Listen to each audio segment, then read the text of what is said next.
नमस्कार, घरगुती रेसिपी या चॅनलमध्ये तुम्हा सर्वांचं अगदी मनापासून स्वागत आहे। तर आज आपण उकळत्या पाण्यामध्ये कोथिंबीर टाकून अतिशय भन्नाट आणि पौष्टिक अशी रेसिपी बनवणार आहोत। तर याचे आपल्याला काय बनवायचे हे पाहण्यासाठी व्हिडिओ अगदी शेवटपर्यंत पहा। चला तर मग व्हिडिओला सुरुवात करूया। तर पहा, सर्वात आधी मी इथे 4-5 मिरच्या आणि 4-5 लसणाच्या पाकळ्या मिक्सरला वाटून बारीक करून घेतलेल्या आहेत।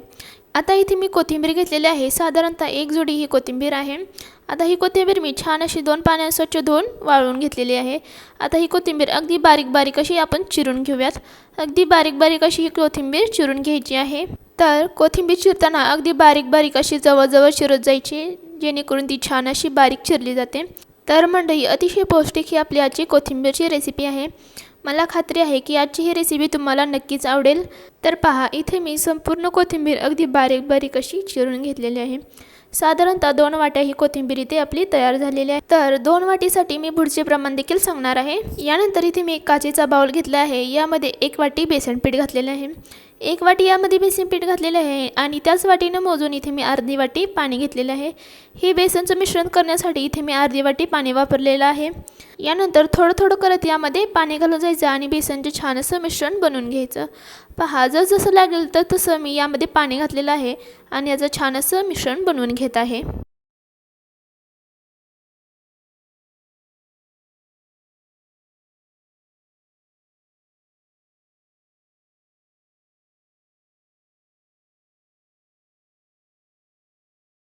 तर पहा, इथे आपले बेसनचं मिश्रण तयार झालेलं आहे। आता गॅसवर कढई गरम करायला ठेवायची आहे। कढई गरम झाली की त्यामध्ये 1 चमचा तेल टाकायचं। तेल छान असं गरम झाले की यामध्ये जिरे टाकायचे। जिरे तडतडले की यामध्ये मिरचीचा ठेचा टाकायचा। छान असं हलवून घ्यायचं, मिक्स करून घ्यायचं। यानंतर छान असा सोनेरी कलर येईपर्यंत आपण मिरची छान अशी तेलामध्ये परतून घेऊयात। तर पहा, या पद्धतीने मी इथे मिरची छान अशी तेलामध्ये परतून घेत आहे। मिरची परतून झाली की यामध्ये 1 चमचा हळद टाकायची। हळद टाकून छान असं मिक्स करून घेऊयात। तर पहा, यामध्ये हळद टाकून छान असं मिक्स करून घ्यायचं आहे। छान असं सोनेरी कलर येईपर्यंत हळद आणि मिरची छान अशी तेलामध्ये परतून घ्यायची आहे। आता यामध्ये बारीक चिरलेली कोथिंबीर घालूयात। पहा, बारीक चिरलेली सर्व कोथिंबीर आपण यामध्ये घातलेली आहे आणि छान असं मिक्स करून घेऊयात, एकजीव करून घेऊयात। छान 8 मिनिटभर ही कोथिंबीर यामध्ये आपण परतून घ्यायची आहे। तर पहा, इथे आपण व्यवस्थित अशी कोथिंबीर परतून घेतली।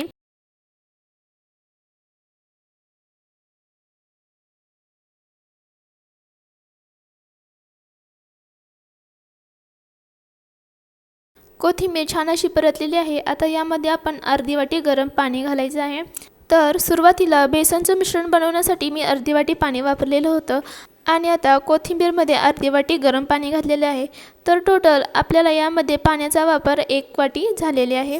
1 वाटी इतकं या रेसिपीला आपल्याला पाणी लागलेलं आहे आणि गॅस इथे आपल्याला बारीकच ठेवायचा आहे। आता कोथिंबीरमधलं सगळं पाणी आटलेलं आहे। आता बेसनचं मिश्रण तयार केलेलं आपल्याला यामध्ये घालायचं आहे।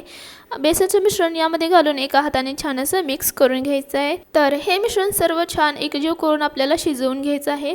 गॅस कमीच ठेवायचा आणि हे मिश्रण छान असं शिजवून घ्यायचं आहे। तर मंडळी, इथे तुम्हाला अंदाज आलाच असेल की आज आपण बनवत आहोत कोथिंबीरच्या वड्या। तर ह्या वड्या आपण न वाफवता आणि अतिशय झटपट होणाऱ्या वड्या बनवत आहोत।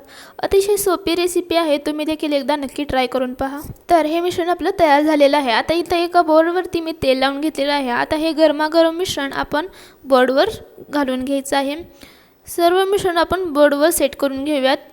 पहा, या पद्धतीने मी हे सर्व मिश्रण कोथिंबीरीचं मिश्रण बोर्डला सेट करून घेत आहे। तर हे मिश्रण गरम आहे तोवरच हाताला तेल लावायचं आणि सेट करून घ्यायचं आहे आणि 1-5 मिनिटं गार होण्यासाठी ठेवायचं आहे। जास्त हे गार करून घ्यायचं नाही। पहा, नॉर्मल असं हे गार झालेलं आहे। आता आपण ह्याच्या वड्या पाडून घेऊयात। तर पहा, आपण ह्याच्या चौकोनी आकारामध्ये वड्या पाडून घेणार आहोत। आता तुम्हाला हव्या त्या आकारामध्ये तुम्ही ह्या वड्या कट करून घेऊ शकता। मी ह्या वड्या चौकोनी आकारामध्ये कट करून घेणार आहे।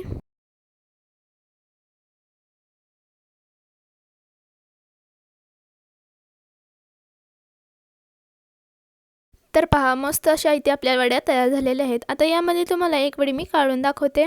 मस्त अशी इथे आपली वडी तयार झालेली आहे। ह्या वड्या तुम्ही शॅलो फ्राय किंवा डीप फ्राय करून सुद्धा खाऊ शकता किंवा अशाच खाल्ल्या तरी चालतील। आता गॅसवर तवा गरम करायला ठेवायचा। तवा गरम झाला की यामध्ये 1 चमचा तेल घालायचे।